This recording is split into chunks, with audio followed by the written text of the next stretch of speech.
Yaqulullahu azza wa jalla fi kulli lailatin min syahri Ramadan salasar marrat.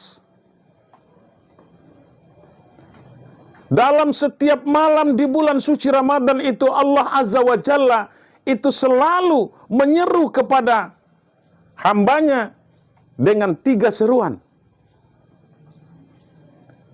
Orang yang melaksanakan ibadah puasa, hamba-hamba Allah, manusia diseru oleh Allah Subhanahu wa taala di dalam bulan suci Ramadan.